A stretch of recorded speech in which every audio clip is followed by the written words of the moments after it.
కుటుంబంలో కొడుకు కోడళ్ల మధ్య మనస్పర్ధలు సహజం. ఆ విషయమై ఐబొమ్మ రవి గారి తండ్రి ఎంత చక్కగా వివరిస్తున్నారో. ఇలాంటి తండ్రి ఉంటే సంపాదనకు లోటే ఉంది. కూడా మన పిల్లలాగే చూశాను నేను.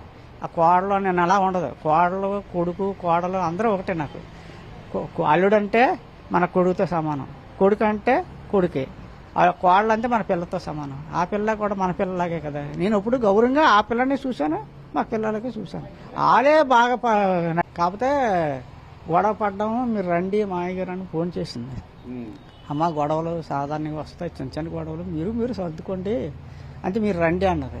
నేను కళ్ళుకి ఆపరేషన్ చేసుకున్నామ్మా, ఇదొకసారి చేశారు కళ్ళు 2 ఆపరేషన్ చేశాను, మందులు కొడుతున్నాను, నాకు ఇప్పటికే బోల్డ్ రోగాలు ఉన్నాయి, తిన్నంత తినలేదు, నీకు తెలుసు కదా, నేను రాలేను, ఇక్కడి నుంచి చెప్తాను వినండి.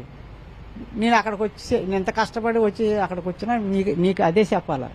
నువ్వు వినవు ఆడు వినవు, నన్ను బాధపడటం తప్ప నా శ్రమ పోవడం తప్ప ఏమీ లేదు. ఏదో మీరు మాట్లాడుకొని మంచిగా ఏదో ఉండండి, జీవితం అంతా బతకాలి కదా బతుకు. అందులో పిల్ల ఉంది, చుక్కలాంటి పిల్ల ఉందండి. మా మనవరాలు చూస్తే ఎంత బాగుంటుందో తెలుసా అండి, చాలా బాగుంటుంది. అంత అలాంటి పిల్లని మరి ఇద్దరు ఇలా ఇడిపోతే ఆ పిల్ల పోతే ఏమన్నా ఉండి కదా. మంచో చెడ్డో పెళ్లి చేసుకున్న తర్వాత తప్పదు కదా, ఉండాలి. మరి ప్రేమించి పెళ్లి చేసుకున్నవాడు ఇలా గొడవలు పెట్టకూడదు.